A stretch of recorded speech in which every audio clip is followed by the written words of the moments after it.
Beginning in early August 2022, dozens of pilots and their crews witnessed extraordinary displays of UFOs from the cockpit of their more than 15 separate commercial flights.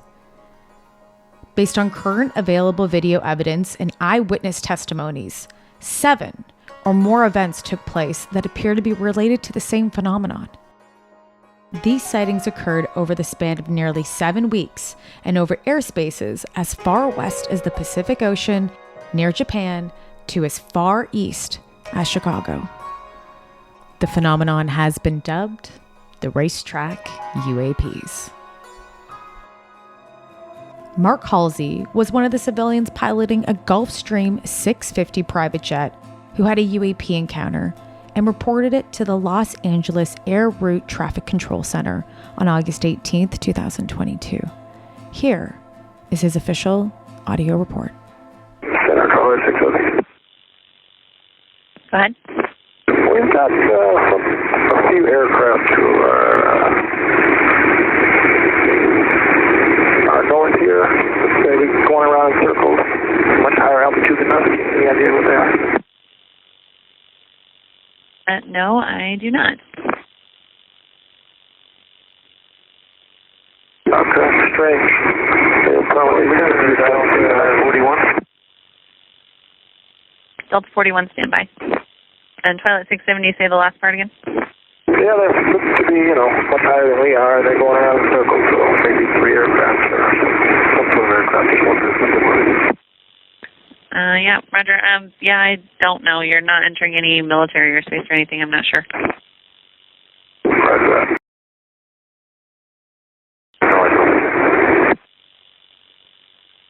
Go ahead. Colors like 7 of them. Twilight 670, Roger. I did report it. Do you have an estimate on the altitude? They've got to be. From the angle I'm at, they've got to be at least 5 or 10,000 feet above us. They have to be. You joined them from even higher than that.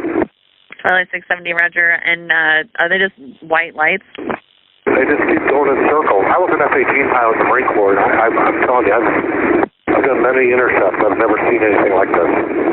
Twilight 670, Roger. Yeah, I was talking to the operational manager, and the only thing we could think of is satellites, but I'm sure those aren't going to be spinning around. Absolutely, they're not satellites. They're in a big orbital, just keep going around each other, and then 2 more came in, and then 1 came down from above them. They just keep circling.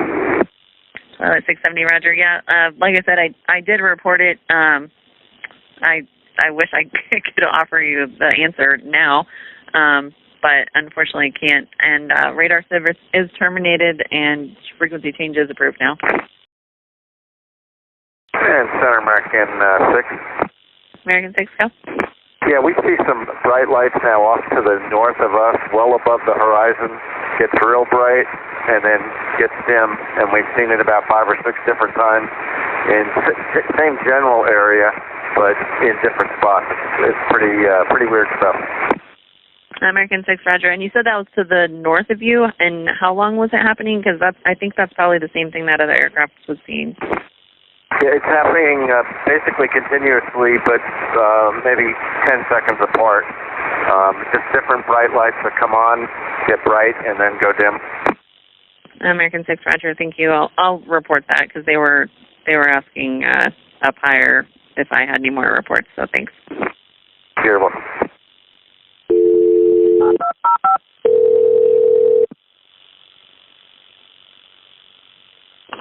Los Angeles Summer Operation, Johnny. It's me. Oh, no. I have another guy reporting them. Really? Okay. American 6.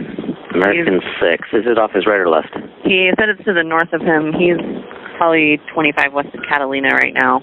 I asked him when he checked on over Edsel if they saw anything to let me know. Okay. And he said that it's continuous and the lights are getting brighter and dimmer. Continuous, dimming. Okay, and then did he say about 5 as well? 7, whatever? Yeah, he said it was multiple. He didn't know how many. Okay. Okay. All right, good. Join us as we get Rebelliously Curious. Mark and Ben, thank you so much for joining me on Rebelliously Curious. The past 2 days have been really exciting talking about the Racetrack UAPs. Thank you so much for joining me today.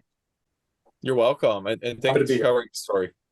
Oh, for sure. Thank you for bringing it to us as well, myself and Micah Hanks.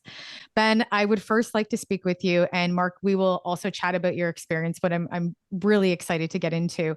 But Ben, let's just first talk about how this all started. How did you get involved in all of these different cases, these pilot cases, and then how was it dubbed Racetrack UAPs? So it was kind of weird. It was like, I think end of August, I was giving a talk. It was like a public, it was a lecture, and I was talking about UFOs and ghost hunting and everything at a local community center. And some people came up to me who've come to a lot of my events and were, pretty good friends. And they suggested, hey, have you looked into military sightings? And I said, yeah, every now and then. They said, well, I asked a guy who was in the Navy if he'd ever had a sighting. And he said, no, but I have a guy who just recently saw something.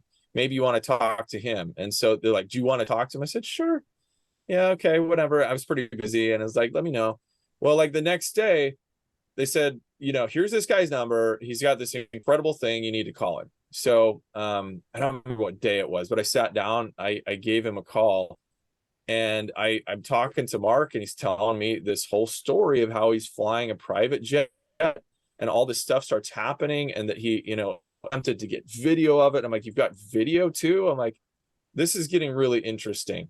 So it really kind of, no pun intended, it took off. I mean, from there, what happened is talking to Mark, hearing his credentials, seeing the video going along with it, which, we can talk about a little bit later.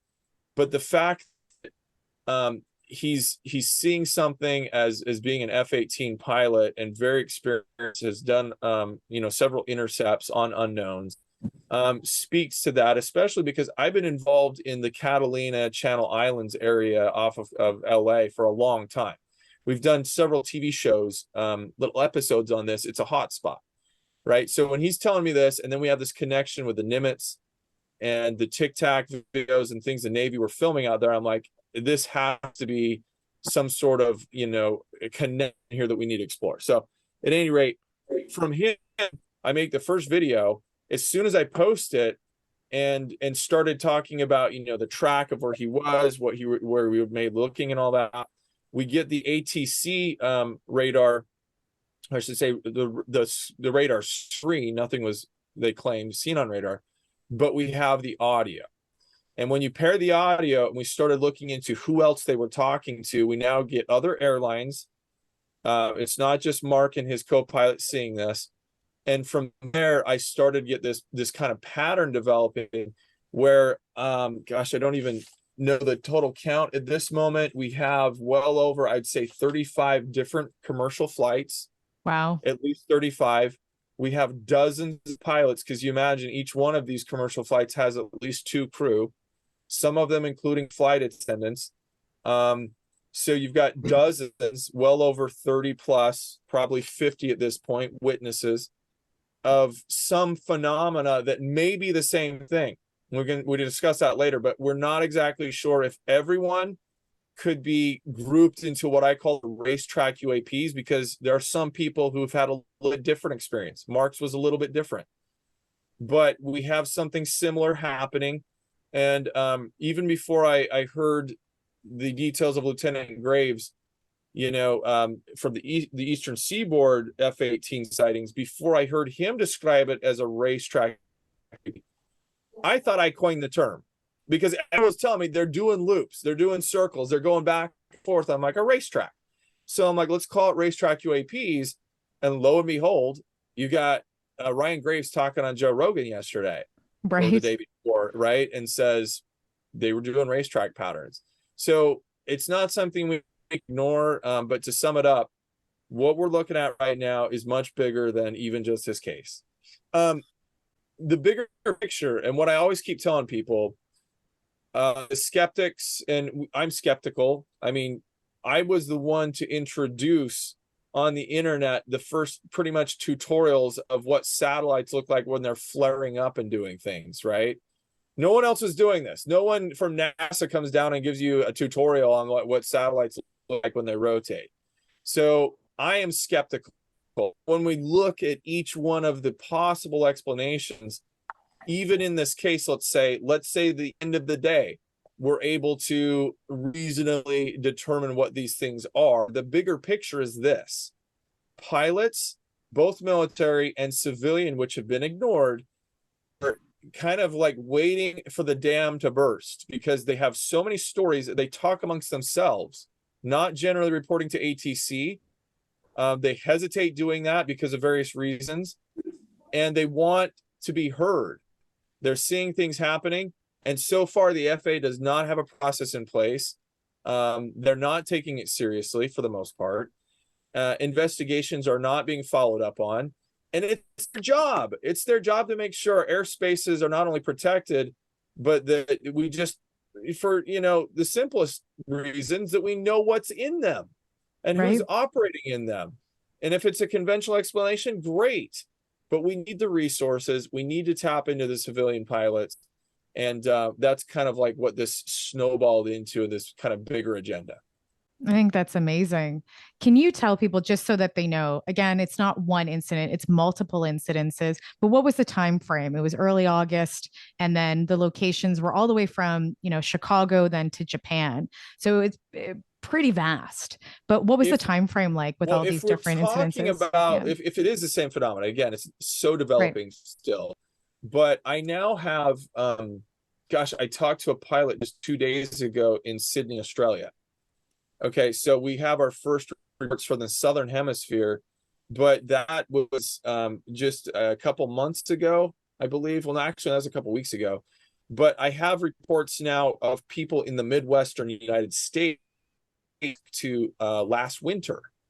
Okay, so it's possibly been going on for about a year, as far as I can tell, but the bulk of it that we're aware of started in the beginning of August. Okay, so about August and up until, just last night, I just barely got off the phone with an American Airlines pilot, and he's got video. And I haven't even had time to go through this, but the video is showing different things than what everyone else has been able to capture so far. So yeah, going from Australia, and as far as the furthest east I did get someone from the UK saying they saw something. They didn't get back to me though, not quite yet, but we have Miami is the furthest east at the moment. Wow. It's so vast in so many different places. I would like to change this conversation to Mark now and to speak about your experience, Mark. Is this your first UAP experience? And can you tell us a little bit about, how it started and what your feelings were around it as well? Well, my first visual, it is when I was in the Marine Corps, I was stationed out of Beaufort, South Carolina. We were out doing air combat training in the Whiskey area. And the controlling agency out there is called Sea Lord. And they had come up and asked us if we could run into VID on an aircraft, visual identification on an aircraft, that they didn't know what it was and wasn't talking to them. And this was shortly after 9/11. I think it was around, probably 03, 02 or 03. And, we're like, yeah, sure. We're out there. This is what we train to do, is air intercept. So we ran an interdiction. I think they were at 5,000 feet. The target was, and we were at 25,000 feet. So we engaged in like what's called single target track. So we locked our radar. Both of us put radar onto the one spot, locked it up, and then we left 25,000 feet and engaged afterburners and went down and run an intercept to do a VID. And I guess when we got up, from my recollection of about 5 miles from it, the object we were tracking, we stopped closure on it, which means it basically matched our forward velocity. And then it started to accelerate, and just basically on the radar screen, it just went right off the radar screen. And, we didn't think much of it. We thought, well, okay, were we getting a ghost radar image? This is really weird. Like, maybe it just disappeared or it flanked, but it actually just took off on the screen. So we didn't think anything of it. We went back, and there was multiple incidents like that with other pilots at said they saw stuff on radar and they went to intercept and it would run away and they couldn't lock it on radar. Nobody ever got VID, visual identification, on anything. Never thought anything of it. Years later, back, I believe it was August 18th, I was doing a contract flight and I took off out of Opelika, Florida, going to Maui, flying the Gulfstream 650. And the reason why this is important to know the altitude and the aircraft I'm in, nobody's going to fly above us. There might be some military aircraft that'll fly higher than us, but they're not going to be fighter aircraft. They would be some kind of spy aircraft or maybe top secret aircraft. If the military is conducting top secret operations, especially at night, they'll fly what's called midnight. All lights are off. They're not going to have any visual identification, so nobody can see them, obviously. If their lights are on, then they're obviously not conducting top secret operations. They're out there just flying around. But the altitudes at which I noticed them, we're at 47,000 feet. Nobody's above us. The service ceiling on the 650 is 51,000 feet. Everybody else is below us. A Gulfstream can get up to 51,000 feet, probably within the last 45 minutes of flight when it's very light on gas. But it can't be making circles at those kind of altitudes. And it's well above 51,000 feet, the lights I saw.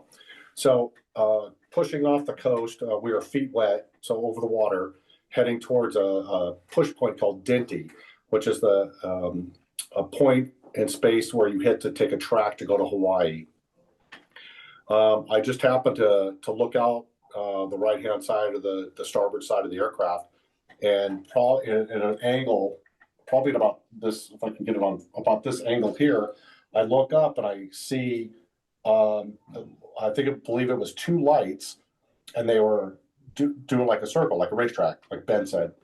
And next thing I know, there's three lights, and then there's four lights, and then there's five lights. And I'm like, what the heck's going on? So I made a call to air traffic control, and while I was talking to air traffic control, this is the one that really spooked me, or not spooked me out, but really was like, what the heck? I thought I saw a shooting star. But the weird thing was, it actually stopped and joined the circle of formation lights. And I reported all this to air traffic control. And I said, hey, do you guys, I can't remember the exact conversation, but I basically reported what I was seeing and asked them if there was any aircraft that they knew what this was. They came up and said they'd be right back. They looked on the radar screen. They came back and said there's nothing going on. And I asked if it was military operations. They said, no, there's no military operations. We don't know what it is. So I watched it, and it kept happening and kept happening, and they kept moving. And at one point, they moved up almost over the top where I was trying to bend my head to look because they were so high above us. And then they came back out. And I think this took place for probably, I'm guessing now, I'd have to go look at some tapes. But I think it took place of like 25 to 28 minutes or somewhere around there is what I recollect. It's been a while. It's been a couple months.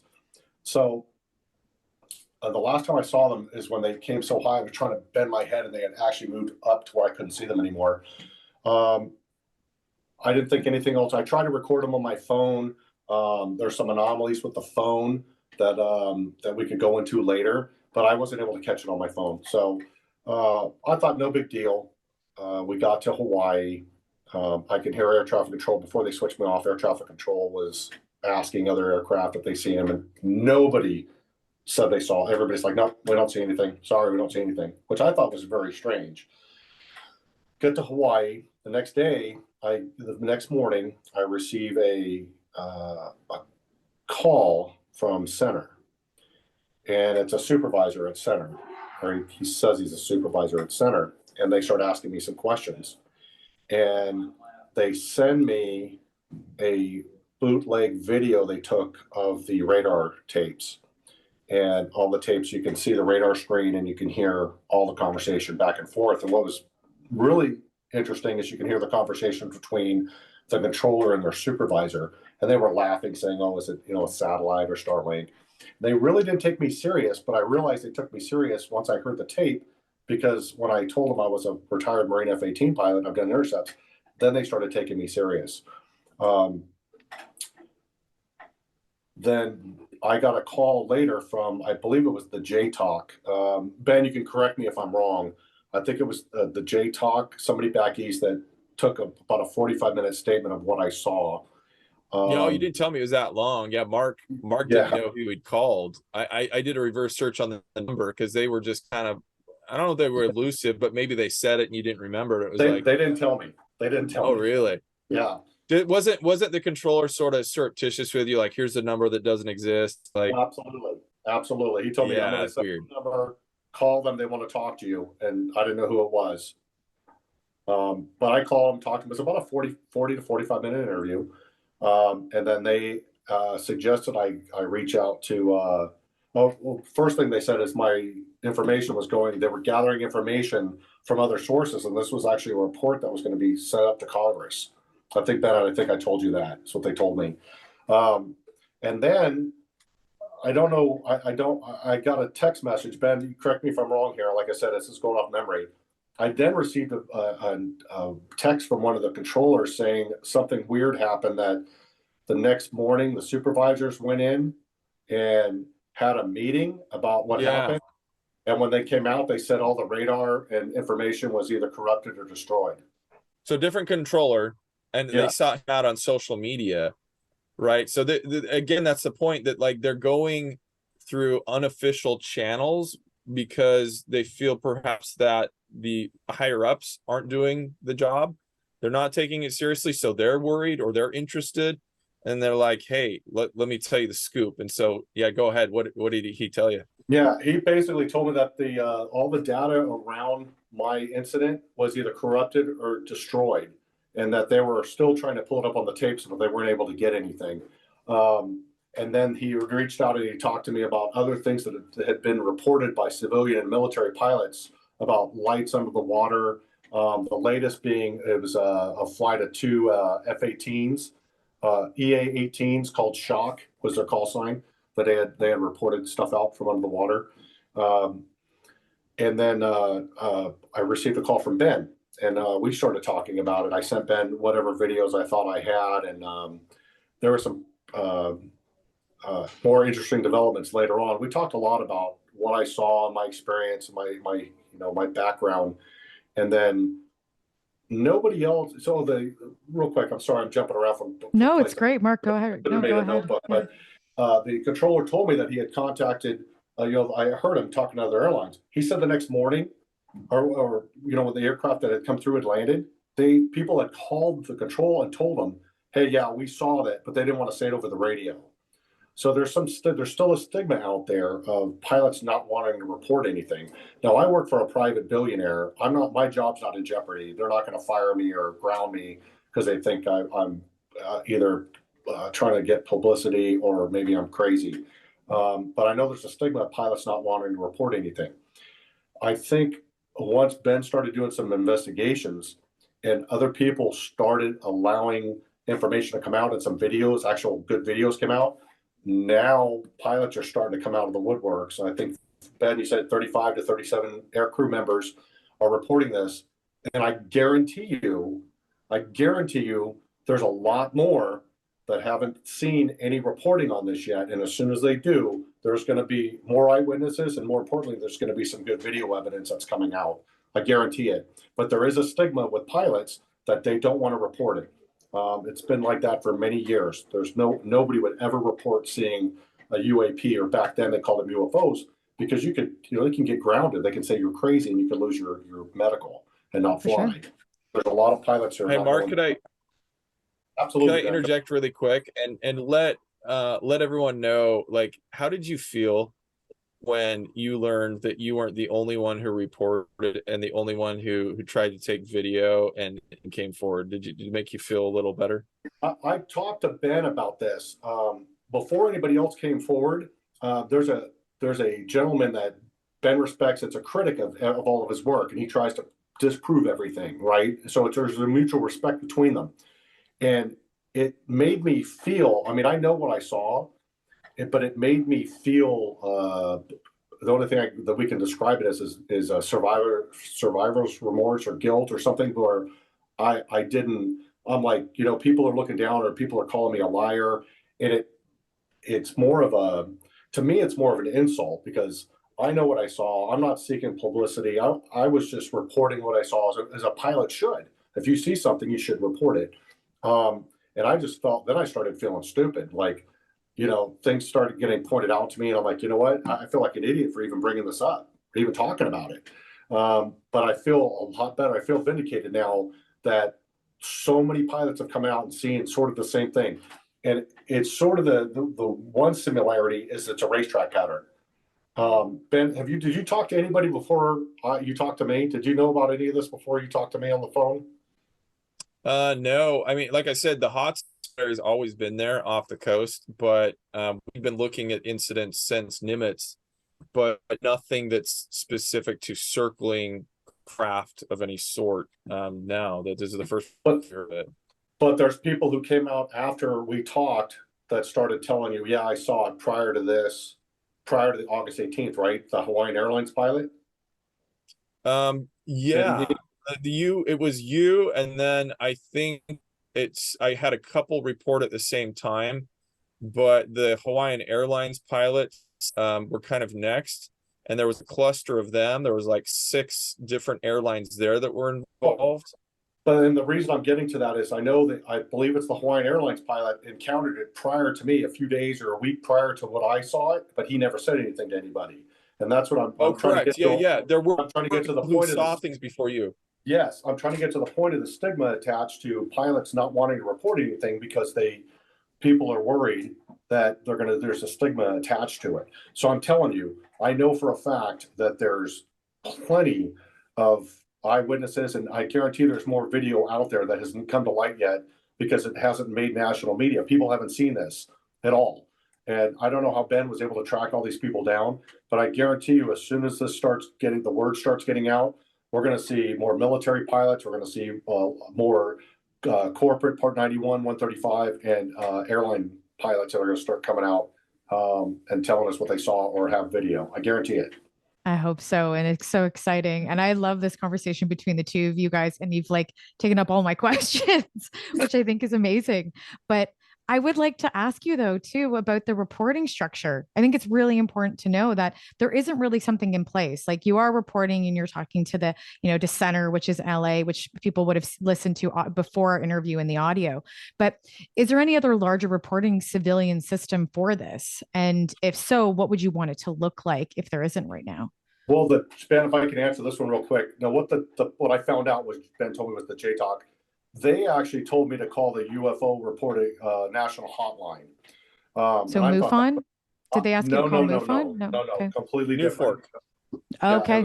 It was different.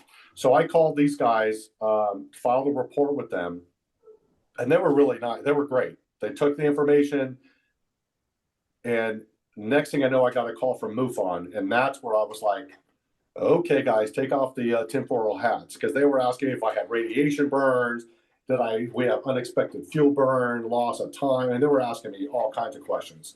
But I'm going to diverse real quick. I'm going to go back into the objects I saw and why it was important to me, why it was important for me to report this. At the altitudes that these aircraft were at, you would have had to have a massive wingspan to be able to make a tight turn like that. So obviously, as the higher you go, the thinner the air gets.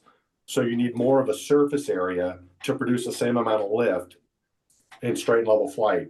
So as soon as you start making a turn, you start losing lift. You're going to need more thrust and a harder angle of bank to maintain. So if you do that, you're going to need more thrust to maintain the same amount of lift. So anybody in a normal aircraft like us, in a G650, if we were to try to make a 180-degree turn, it would have taken us miles to make a 180-degree turn.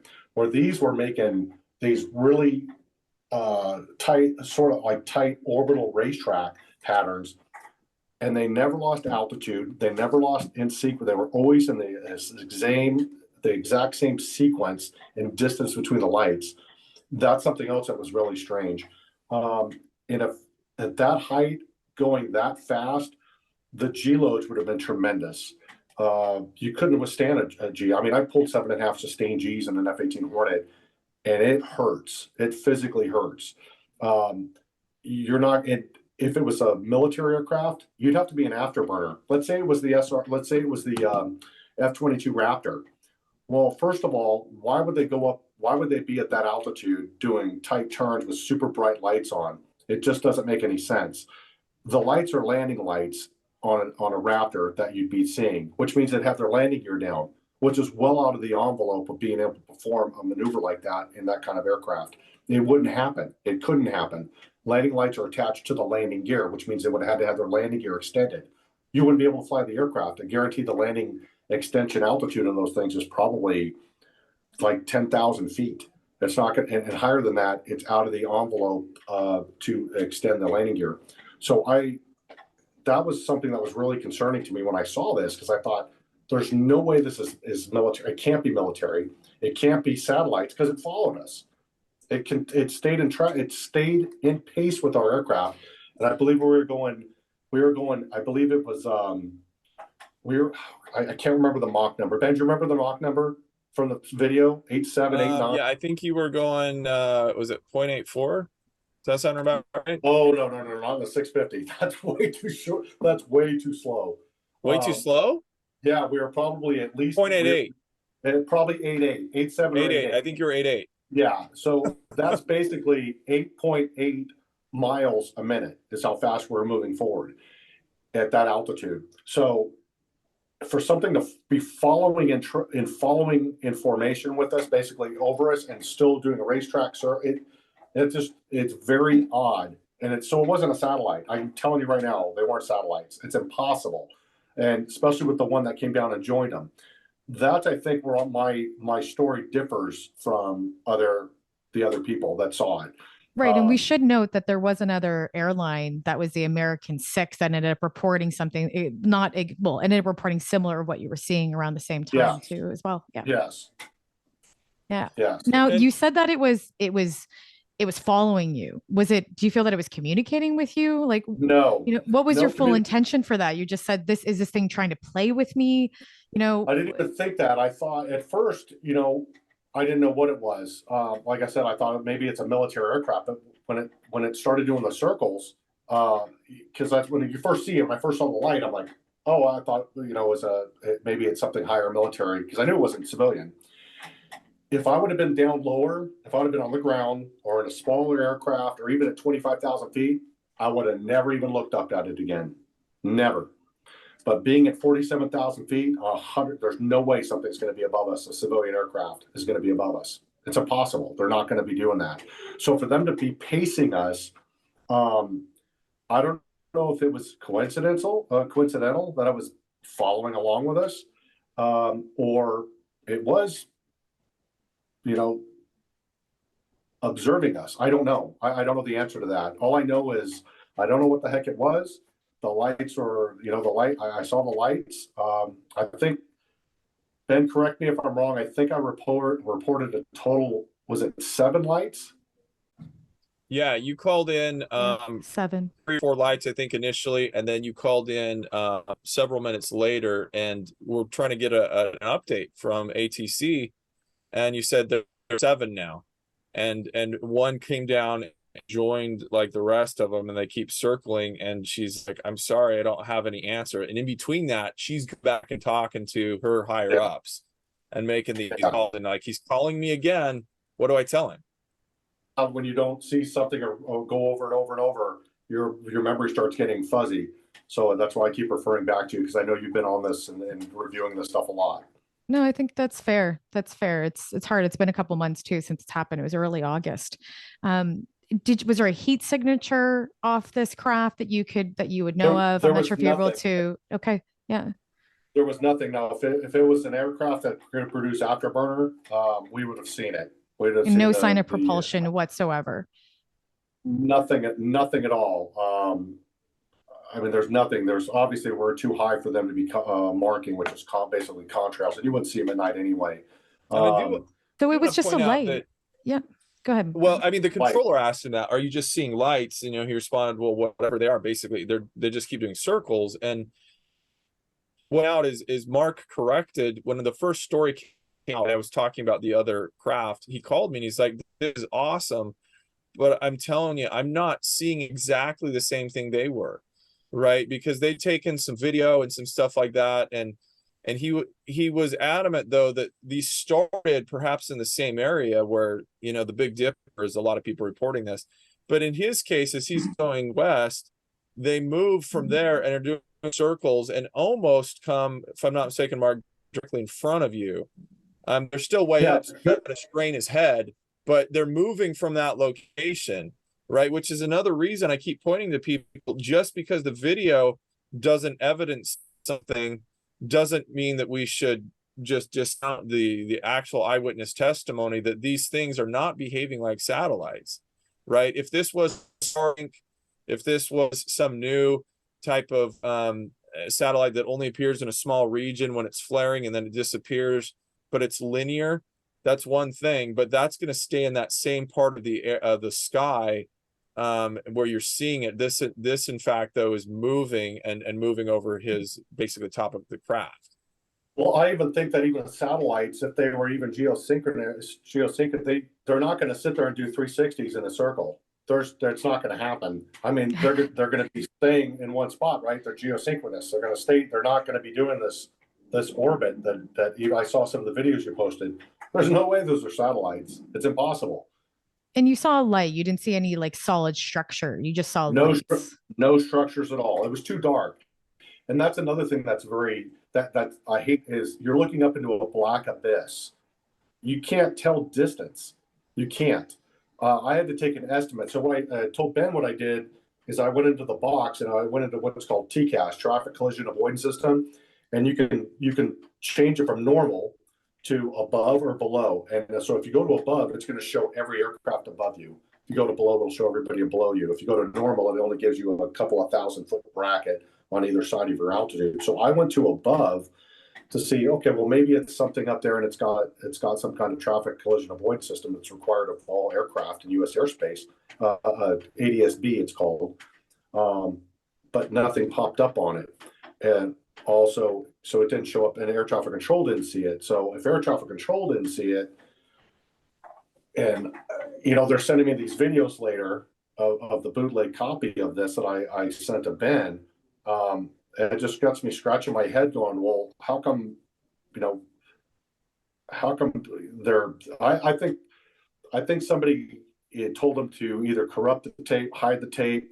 I talked with somebody about the video, and I think the person I talked to said something about, oh no, there's too much military activity in the area and we can't release the tape, which doesn't make any sense because they said right in real time, there's no military activity in the airspace, which doesn't make any sense. And Mark, something we haven't even talked about this yet, I don't think. And Chrissy, this is, it's been such a whirlwind, and I really need to hammer down some time to film this, but my production and research partner, Brittany Barbieri, had filed the FOIA that we got returned. It was like a week ago. Haven't had time to report on this, but I'll just say there's a contradiction in what they released to us, to one of us, and not to the other, citing the same thing about military activity. So I'm not suggesting anything, nefarious at this point. At minimum, though, there's an issue of the right hand not knowing what the left hand is doing in coordination, right, with what they're telling people and what's really going on out there. So we'll talk about that, at some point. In fact, I've got to jump off here. I can leave you guys to talk, but I have another interview that Mark will have later today. So this is really blowing up. But I just wanted to read really quick, if I may, addressing this.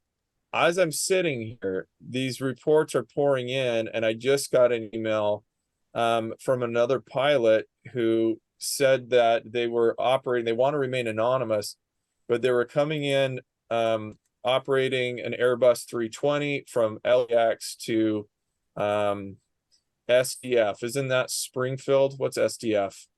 STF? No, Sierra Delta Foxtrot. I think it's Springfield. Yeah, I'll tell you in a second. Anyways, you can look it up. Said they witnessed what looked like satellites, but they were changing direction and maneuvering. We watched them for at least half an hour. We began our descent. They stayed in the same area despite the fast speed and maneuvering. 3 lights were visible. I hear this quite frequently, that people are certain it's not just an illusion, that some of these reports, and you will see a video that we've got, you know, coming out a little bit later, maybe not changing direction in this video, but you'll see that they're flying different directions in the same video. And the same thing, the Hawaiian pilots, I believe, showed that you've at least got one of those going from right to left. It's not impossible. I'll make that point very clear. It's not impossible for an east to west satellite. It's just, it's far more rare. And so it's things like this I think we need to take into account. And I really got to reset for the next interview, but this is something that Mark, I'm very grateful that he's inspired within me. I'm like 100 hours away from becoming a commercial pilot myself, and Mark's going to be my instructor. But the point is, I feel like I owe something to my fellow aviators that have doing this as a career. I feel that because they spend so much time perfecting their skills and craft and experience, that people really need to take seriously when they say this is unusual.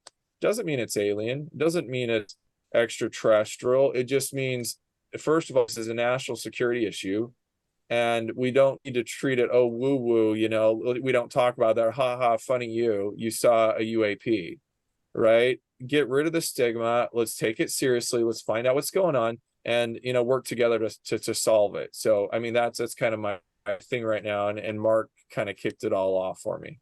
It's amazing. Thanks, Ben. Thanks for bringing the story to us too. All righty. We'll talk to you soon. Sounds good. See you soon. Thanks, Mark. Mark, thank you so much for sharing, Mark, too. Honestly, it's great because I know a lot of people are really curious from the witness perspective, because a lot of witnesses don't come forward because of the ridicule and the stigma around it. And we're seeing now, we're seeing so many pilots now banding together and coming forward and saying, you know, we don't want to lose our wings. We don't want people to think we're crazy when we're seeing these things, and we need a place to report them.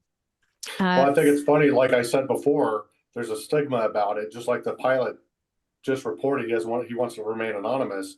But just as I said also, there's a lot more pilots that have seen what we've saw, and probably videos out there, and they're going to start coming out as soon as this starts getting some national attention to it. I'm telling you, there's going to be a lot more information coming. There's going to be a lot more sightings and a lot more videos, which I love the videos. I wasn't able to get what I saw on video because of the phone anomaly, but can we talk a little bit more about that? What was the phone anomaly that, I'm curious to see what happened, because we hear this connected with UAP incidences all the time, that technology and gadgets end up breaking down. So I reported I was already reporting what I saw. And then I finally got to a point, like, I need to try to get this. When it was coming up towards the top of my aircraft, I said, I got to get this on video. So I took my phone out and I was trying to look, and I wasn't looking through the screen. And I was trying to angle, because I'm trying to look up and see if I can get an angle on my phone when this was coming over the top. Well, apparently what happened was what I found out later, because what I'm getting ready to tell you, what was captured on the phone, I never knew it was there until I sent whatever video I took to Ben, and Ben's like, hey, did you see this? I never saw it on there until Ben said something. So I try to take this video, and I sent it, and I'm like, okay, I don't know if I got anything, because I wasn't really able to look at my phone. I mean, I looked a little bit at it, but I wasn't, you know, I had how many minutes or whatever it was on the phone I was trying to record. And then we got switched over. We had to get ready to push from Dinty to go on the tracks to Hawaii, and you had to do check-ins with different frequencies and cell cal checks. So I basically, okay, it's gone. They switched me. I don't see it anymore. I put my phone down. I never even thought of, you know, I didn't go back and look at it. So I sent it to Ben. He called me and said, hey, there's light. Did you see the lights on here? So we're actually reviewing it together. And all of a sudden you see these red lights. And what it turned out is the red lights were actually the IR strobe on the phone trying to focus. Right. So that's when I'm like, oh my God, you know, is this what I saw? You know, but it wasn't. But one of the things that was very interesting in the video, I wish Ben was still here to corroborate this, as we were going through the video, in one of the screens, you can actually see a white beam of light of actually coming down from the area where I was trying to film. where I was trying to get when they were up above the aircraft. You could see like a white beam of light coming down the screen of the cockpit. But Do you I think wasn't. that was from the object? I don't know, and then that's one thing. I like to be a pessimist because I'd rather be proven. I'd rather not be proven wrong. I'd rather say, hey, I don't know what it was, than go out there and say, yes, it was this, 100% was this, because nothing's ever 100% ever. And the video, that's what made me feel like a total, excuse my language, if I could say jackass, because when we looked at the video, we got excited. We're like, man, did I catch something I didn't really, I didn't realize I caught? And when we realized that, oh, you know what, that's the video, that's the camera on that. And then, then everybody that Ben was talking to was coming back saying, oh, he didn't see anything. He was looking at the lights in the phone. Well, I didn't even know about the lights that were on there until Ben and I reviewed the video together. I had no idea they were even on there. And that's not what I saw. They weren't circling. That was just like some lights flashing on the screen. But it really, it made me feel like a total fool for even coming forward in the first place, because all I had was my word, and the video that I thought I was trying to catch something on, everybody assumed that that's what I was seeing, and it wasn't. That was just an anomaly, like I said, an anomaly that we didn't even realize was there until we tried to review what I thought I might have caught it on video. And I'd like for people to know, just so they know, can you tell people your background, your trained background as a pilot? So I know you mentioned it quickly, but I would like to sum that up just so people know that you've been, you're not just flying these private jets, you've been working in service previously. Yeah, so I'll go through. So I started flying at age 16. I got my commercial helicopter rating. I went in the Marine Corps. I was a meteorologist in the Marine Corps. And then I went to college. I got an aeronautical science degree and meteorology minor from Embry-Riddle Aeronautical University. I went back in the Marine Corps. I flew. I was the first pilot to go through the accelerator. In fact, because of my experience, I was a commercial helicopter and fixed wing pilot. I was the first one to go through Naval Air Station Corpus Christi to set the NSS Naval Standardization Score. I got the highest, a perfect NSS, going through flight training. So they developed a program around prior pilots, because I was the first one. I had more flight time than the instructors that were trying to teach me. I selected jets. I was number one in my class. I selected jets. I went down. I flew F-18 Hornets in the Marine Corps. I retired from the Marine Corps. I was before I retired, I was a tactical jet instructor for intermediate and advanced jet training. And then I was the NATOPS and check airman down in Kingsville, Texas. And then when I got out of the Marine Corps, I went to work, and I've been flying corporate for a bunch of billionaires. Larry Ellison, when I first got out, I flew for Steve Wynn. I've flown for Larry and Sergey, who own Google. I've flown for Visa. Right now, I fly for a private tech billionaire out of Carlsbad, California. And I hold ratings of single engine ATP, airline transport pilot, multi-engine air transport pilot, helicopter ATP. I've got my single engine, multi-engine instrument instructor license. I've also got a CFI II in helicopter. I'm a seaplane pilot. I've also got, I'm working right now on my glider, my glider ratings. And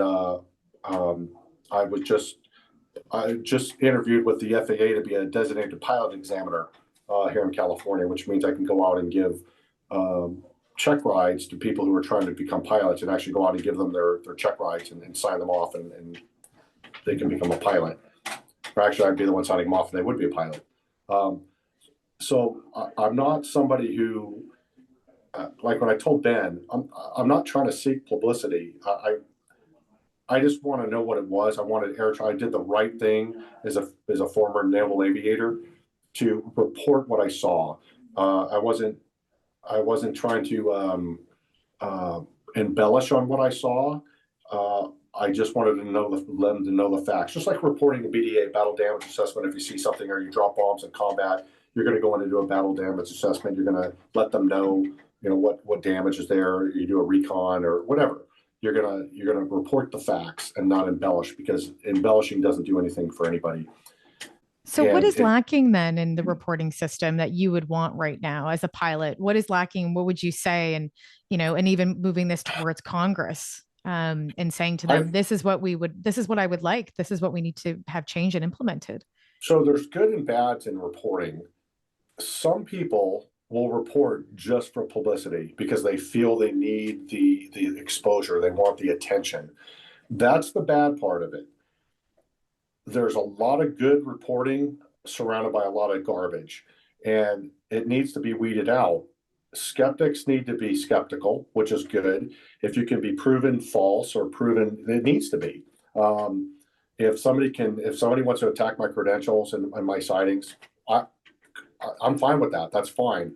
Like I said, I want them to be able to criticize everything. You have to criticize because there's too many people out there trying to get recognition for anything, especially in this digital age. What do they call it? Influencers or whatever. People want to be known.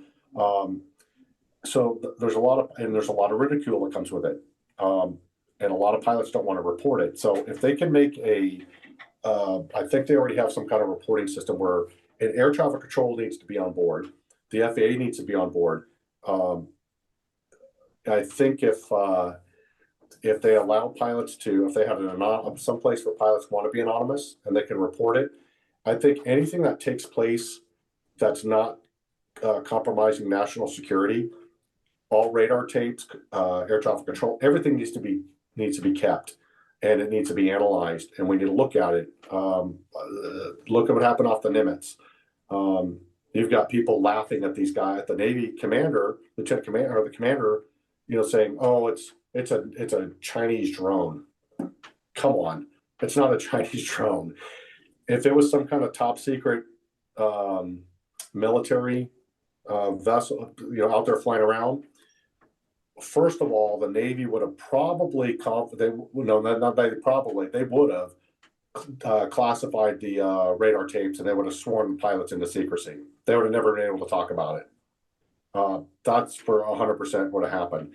So to give you an example, I was flying with an F-18 squadron, and we were launched out of Lemoore, California, and we were going over into Panamint Valley to do some like air-to-air intercepts. And we were briefed that there's going to be we might see some aircraft out there. It was at nighttime. We were in night vision goggles. There might be some aircraft out there that we run into, and if we see them in the area, we're not allowed to engage. We're not allowed to try to lock them on the radar or anything. So the fact that, and these were top secret aircraft that were flying around at the time.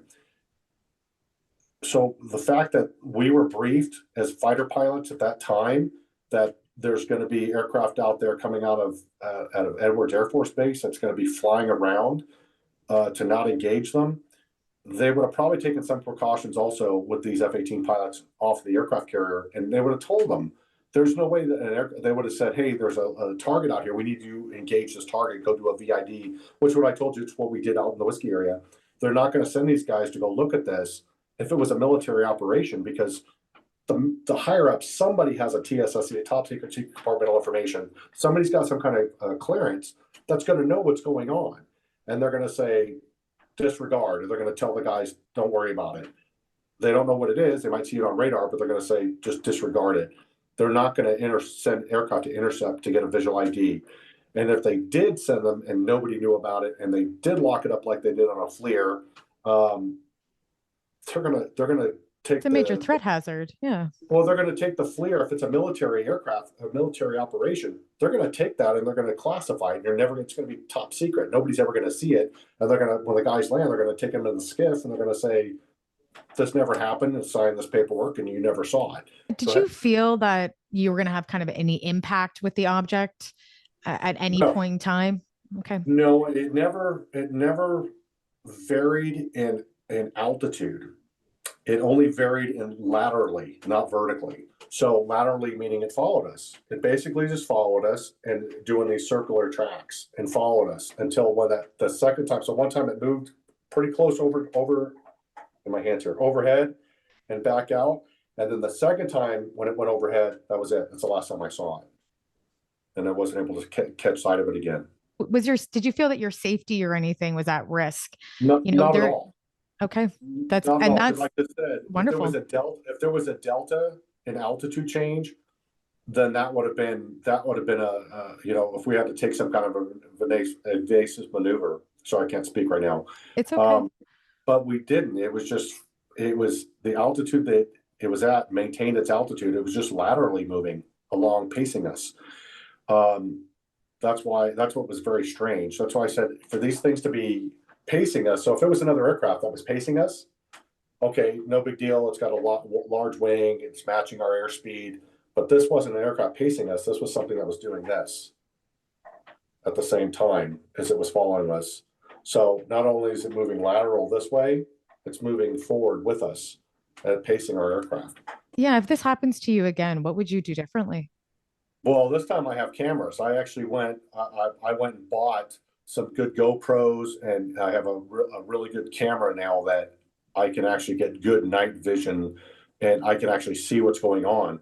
So when I fly now, even right after this, I just went over to the Laver Cup over in London in our Gulfstream, and I got some really good videos of like the Northern Lights and stuff because I'm ready for it again. Because I know if it ever happens again, I'm going to get whatever I saw on video, and it's going to be a good quality camera.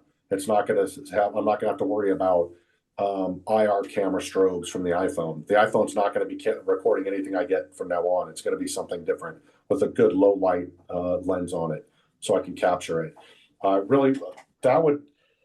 I'm not looking for vindication, and I just want it for me. I can care less what people think about me. I'd like to see what it is. I'd like to be able to provide a good video or photo to some resident experts. I mean, I don't know who else more of an expert. I mean, I've got all the damn qualifications you can think of. I mean, I was also an aircraft accident investigator for the military, so I've got all kinds of credentials behind me, and I can't tell you what it was. I don't know. I mean, I guess you could take it to some NASA researcher, but they're not going to know either, right? They're going to physics or physics. It doesn't matter if you know what it is. It's physics are set in stone, right? So it doesn't matter if you know physics and I know physics. If you have a PhD and I don't, if we both know the physics, it's not going to change because you have a PhD. It's physics or physics. 100%. And when we get into like safety protocols, like what are those safety protocols that you have to break down when something like this does happen? Because we know, and maybe there isn't, because from what I've been told and what I've read recently with Ryan Graves, who had a press release went out, you know, he has a company and an organization, I should say, that he's part, I believe he's the chair of American Institute of Aeronautics and Astronautics, which is AIAA is the acronym. And he's looking at having safety protocol and measures happening for all different types of pilots, including civilians. So what's your thoughts on that? And also, what are the protocols right now that you have that are in place for situations that happen, if there are Well, any? there you have every pilot is will instinctively move away from something that's trying to intercept on a collision course.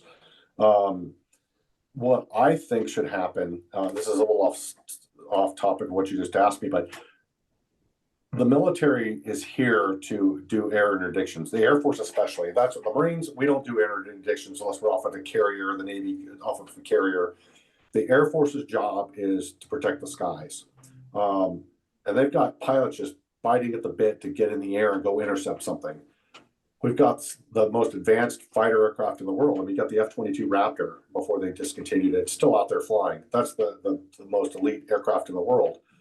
Why not, when people see these things, launch these aircraft, let them do an intercept. Let them, especially after 9/11, there's aircraft on ready alert all the time in case something like this happens again. Launch an intercept. Let them go up and look at it. Let the pilots see it. These guys are the ones that have the capability, the aircraft that have the capability of running an intercept. These guys can go over Mach 1 without afterburner. You know, they have Super Cruise without afterburner. Let them do these intercepts. That's what I think the military should do. If you've got military, forget all the civilians, forget all civilian sightings.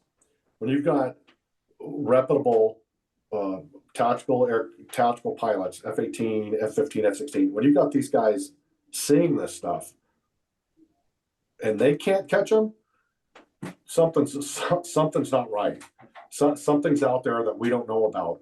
And the military is not going to allow military pilots to disclose, or they're not going to share FLIR footage of something that is going to expose a top secret military program. It's not going to happen.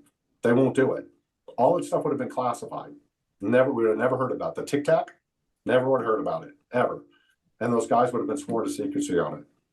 Oh, for and I sure. know this because my uncle used to work on, I forget the original name of it, but it turned out it was what they call it, the Half Blue, which was the Wobbly Goblin, which turned out to be the F-117. So he was one of the original developers of the F-117 out of Groom Lake, Area 51, as everybody knows it. And he was working on it back in the 60s. And wow. That was so hush hush. I mean, when was it originally told or unveiled to the public? Was the first Gulf War, and they unveiled it to show Saddam Hussein, look what we have. But guess what? Do you think that was the only top secret aircraft? If that was our most top secret aircraft, there's been many. That thing was almost obsolete. It's gone now. They didn't fly for very long after that. Then they're gone. They have something else out there, 100%. So that's what I'm saying. If these things that we're seeing were military programs, we would have never saw them on the national news, ever. Would have saw them in the national news. So I don't know what it is. I think the reporting system should be, it should be vetted. Every pilot should be vetted. Just because you have credentials like I have, I'm no different than anybody else. If you see a flaw in my story, if you see any BS in my story, it needs to be called out. I don't care who you are. Just because you're a private pilot who just got your license and you see something, you should not be discredited. Just because you're a guy with 12,000 hours with triple ATP, airline transport pilot ratings, you shouldn't be taken as the gospel either. Everything needs to be explored to the fullest and figure out who's what am I looking for? Credible. It's got to be a credible sighting. You should have a place for sightings that are sightings and then are able to have them analyzed and then broken down to see that what they were. And people should be free to have those conversations. You know, there could be multiple things. There's multiple players in this, and it doesn't mean that it isn't our own tech at times. It could be foreign adversary. We don't know, but the whole point is that we're trying to figure out what it is, and we can get a handle and a better understanding on it. And especially for civilian pilots, you know, we have people that sorry, go on. I'm glad you said that about foreign adversaries. So if it's a foreign adversary, wouldn't you think our military would want to send aircraft up to intercept? Well, it's petrifying if it's a foreign adversary, because then we can't even detect it on our own radar, or not able to then identify it. That means that our technology, or North American technology, is not as good as we thought it is. And so that's a very, very scary thing. And, you know, I always say to people, and I did this interview once as well with Leslie Kane, and said, you know, looking at foreign adversaries and looking at UFOs, foreign adversaries, and multiple different things is very, very possible and plausible. And we should be looking at it. And I'm glad as a pilot you agree with that, because for sure I'm not a pilot. Yeah, I just don't think the aerodynamics and the physics of what this objects were above us, it wasn't foreign. I would put my life on it. It's not foreign. There's no way. And everybody's seeing the same stuff doing circular racetracks. No, there's no way that we're seeing this stuff and it's some foreign military over the United States. I'm telling you, if it was, they would have been intercepted. Something would have went up and intercepted it. It would have had to have. They would have had to pick it up. There's no way there's a stealth aircraft, 7 in my case, 3 in other people's cases, 5 in some cases, that are out there flying around over the United States from China or from Japan to the East Coast. It just doesn't make any sense. There's no tactical sense in it.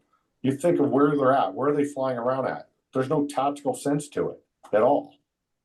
Well, here's another thing too that I'd like to bring up as well is this part about Hawaiian Airlines and different airlines looking at, threatening to fire people when they've seen something. And this can be all airlines, not just one particularly, but that's happening. And when you worked for any commercial company or a Fortune 500 company that was obviously flying around, you were piloting for them, was there any other guidelines for that as well? Because there should be some structure. Obviously, we're seeing that some airlines don't have that and they're telling people not to speak about it and they'll threaten their jobs.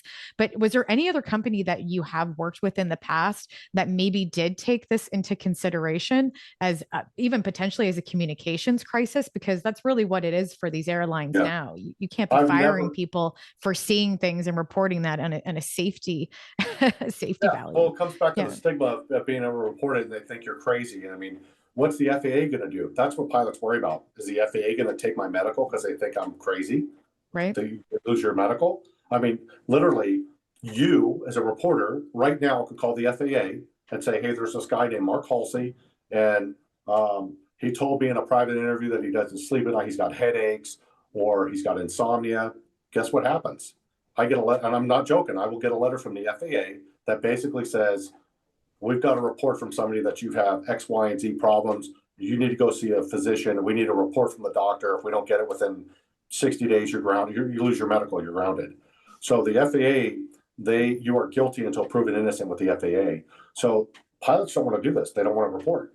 They don't want to do it. And the airlines, for a long time, they don't want customers thinking that their pilots are crazy, right? Would you want to get on an airline with somebody you thought was crazy? Well, you know what? I'm really glad you laid that out because I never knew that. I never knew that anybody can make a report, and doesn't mean that civilians should be doing that, obviously, if it's true, but that is a massive cause and effect there.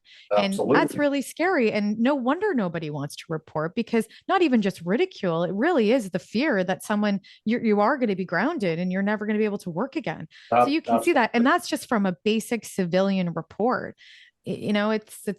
It's petrifying.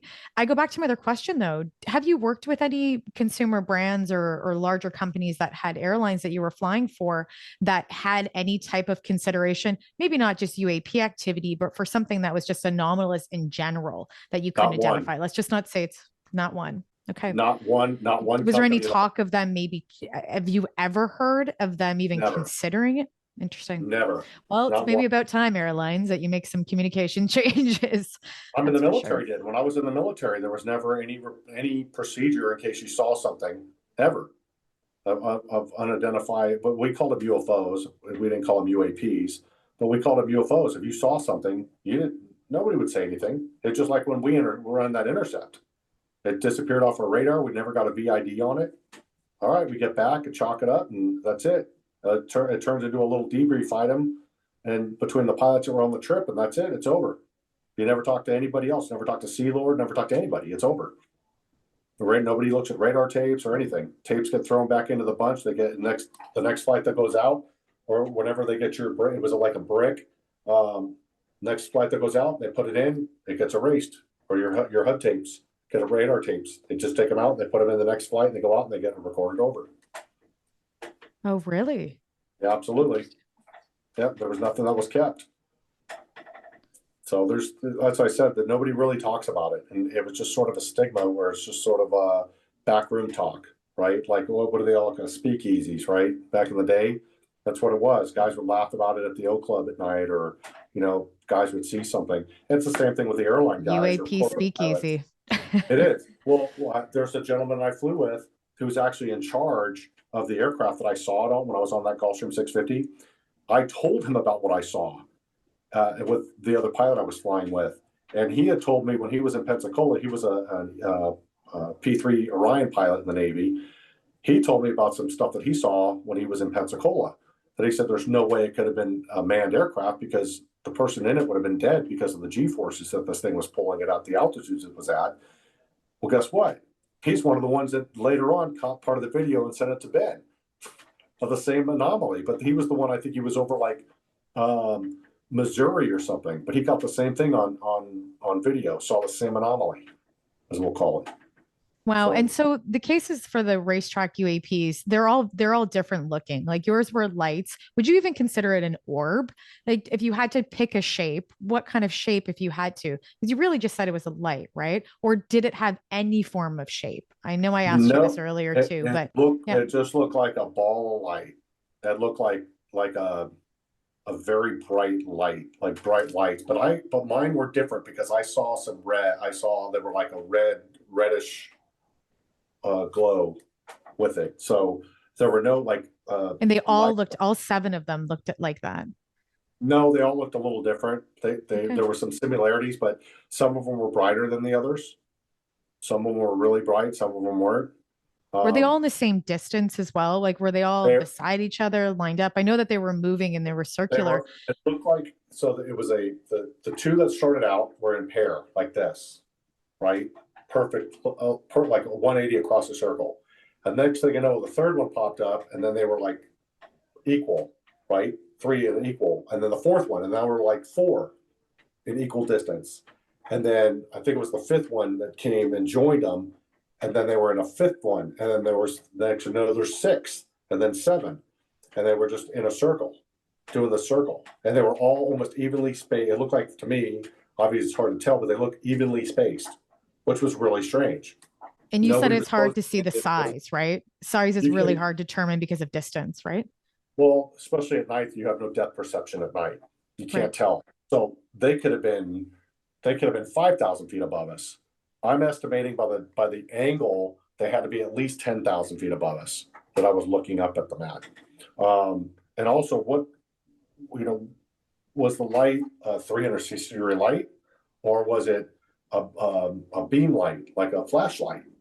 Um, the lights as they went away, you could still see the lights, but they weren't as intense. But you could still see it. But when they came back around, they got really bright. So it was almost like a directional light, like if you were to hold probably like flashlights down at sort of an angle and stand over it and rotate the angle as each light came by you, it got really bright and then dimmed down, but you could still see the light. And then it came around and got really bright and you could still see the light as it dimmed. So that's the only way I can sort of describe it. My last question to you, Mark, is there anything else that you want to share with us, this experience that, you know, you thought that's really important that we maybe didn't touch on? No, the most important thing is when people do have the courage to come through and talk about it, listen to what they have to say. Don't automatically, if you don't believe in whatever you don't believe in, don't take it out on the pilot who's reporting it. Judge them for look at their story. Be judgment. I mean, to be I'm looking for the term I'm looking for. Open-minded. Yeah, there's even another one. You have to look at them objectively. You've got to like Oh, for look at sure. the Objectively. Yeah. yeah. 100%. Yeah. And you just have to make sure that you can't discredit somebody and you can't make people afraid to come forward. You can't. Like I said, that's why it was important to me to point that out, that if I never came forward on this, would anybody else have? The Hawaiian Airlines guy had already seen it prior to me. He never said anything. Why not? But as soon as I talked to Ben and Ben started getting it out there on the internet, all of a sudden he calls, and not only did he see it before me, he saw it again after I did. And then next thing you know, what do you say, 35, 37 people have come aboard already? That's what I'm saying. Because of that stigma. You've got to allow people to be able to come forward, talk about what they've seen, and don't ridicule them. If you don't believe in it, guess what? There's a button called on and off. Turn the damn thing off and don't watch it. But for the rest of us that have seen something that we don't know what it is, I'm not saying it's UFO. I don't know what. Well, it is a UFO, unidentified, right? I don't know what it is. I have no idea. What really got me was also them talking about the lights under the water by Catalina. Many pilots reporting these lights under the water by Catalina. Like I said, the last two was a call sign shock, two EAF-18 Hornets that reported this to center. And this is coming from LA Center, and I've been trying to get these guys to come talk to Ben, but they said it would not end well for them if they were to come forward, meaning they would probably lose their jobs or be prosecuted. I don't know what the extent would be, but They might be sworn. I don't know what kind of clearances air traffic controllers have because they work with military airspace, and I don't know. That's out of my realm of expertise. But when air traffic control is seeing this and they're telling me off the record, or they're sending me text messages about things that are being seen, and from the same gentleman who's actually sent me the radar tape. So guess what? If the radar tape's corrupted and they don't have it, I've got it right here on the phone. I've got it. Oh, can I tell you one more thing that's really weird? Yeah, go right ahead. Go right ahead. I didn't get to tell this to Ben. I try to post that. I try to put that up on. I have an Instagram, and I do a lot of a lot of fast video flying. Like I'll put my phone up on the windscreen of the jet and do like a lot of really cool stuff. Well, I tried to post that video that they sent me. My Instagram got deleted. It got hacked. I couldn't get into it. It was gone. Once Ben started getting all this stuff going on and all these people started coming out, I'm not joking, I literally just got my Instagram back when Ben told me about this. I just got my Instagram back. I'm trying to look when the last time I posted a video. I had just literally a couple days ago, got my Instagram back. After I tried to post this on the internet, and guess what? The video I put on there, it's deleted off my phone. It's not, or I have it on my phone, but it's deleted off my Instagram. Why is that? Well, and that's a great question, because that's something where we have to speak to Instagram and Facebook about their censoring. What they're doing, what we might be doing here is that they're seeing something that they might think is misinformation or disinformation, and they're trying to censor it. And that's an interview and a question I would really like to have for Silicon Valley, and talk to them, especially with tech heads, if they are looking at censoring the UAP topic, because I've heard it from multiple people that have larger accounts within the UFO community. And for sure, stuff like that happens. Is it intentional? We don't know. Is it timing? For sure, but it is a great question, and I'm glad you did tell us that. All it was the air traffic control video. That's all it was. It didn't have any content to it or nothing. It was my audio of them talking back and forth between me and air traffic control. So flagged it, and it flagged it. A bot flagged it for some reason, and that's the question. It's gone. It's gone off of there, but my account was locked out. I couldn't get into my account for a couple of months. And fair. And I think I don't know the reasons why they do that. And I would love to ask too, because I see it a lot with all different types of accounts. I like the fact that you brought this up, because I was going to end this actually with the whole idea that all of this came out at the same time. We have Ryan Graves that, was on Joe Rogan, and he was speaking about this. Ben's been working on this and been seeding it through YouTube and through UFO Twitter. Yourself, us breaking the story. Daily Mail has broken that originally, and then ours as second.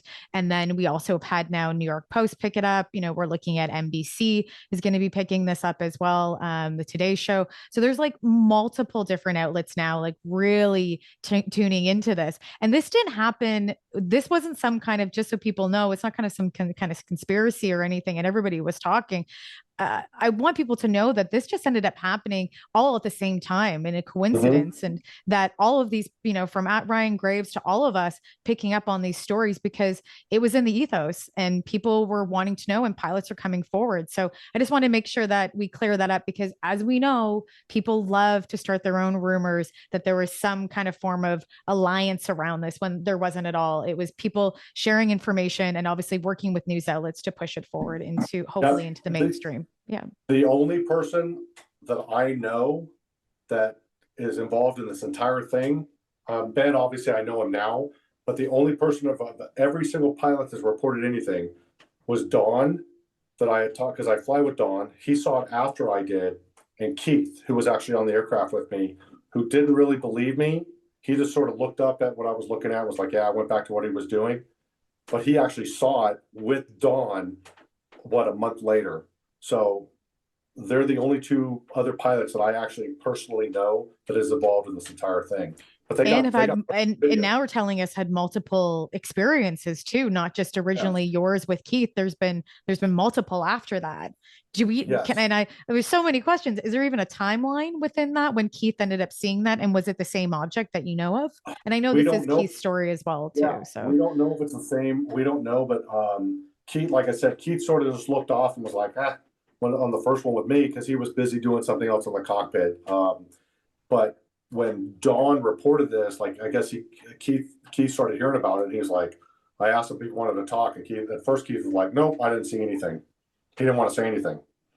And then once everybody started coming out, the Keith's like, okay, yeah, I saw something, but I don't know. I didn't really pay attention. I didn't know what it was, or whatever his story was. I haven't looked at it. But I think within a month, they were the ones over in Missouri who actually saw it again and got a video. I think Dawn got some video of it, but Keith was with them, and Keith's like, why didn't you say something? That's what we saw off the coast of California.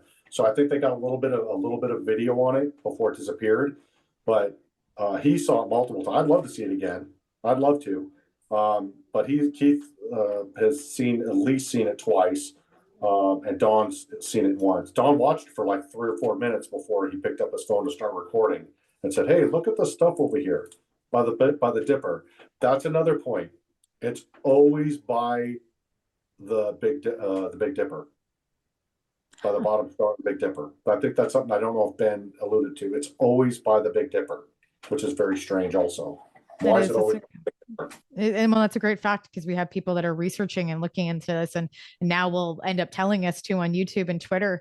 And it's exciting. The story is ever growing, and it has so many legs, and there's videos and so many people and witnesses to these different experiences. So I thank you so much, Mark, for coming forward as a witness and speaking about your experience, because it does open up the conversations for multiple pilots to have the freedom to talk about what they've been seeing. Yeah, I don't mind talking about it. I'm sorry I bounce around from point to point because I don't have any notes. I'm going off my memory, and it's just, as I'm talking, certain things come back to in my mind, like, oh crap, I should have said something about this, or I do remember this. But so my apologies for bouncing around like a ping pong ball.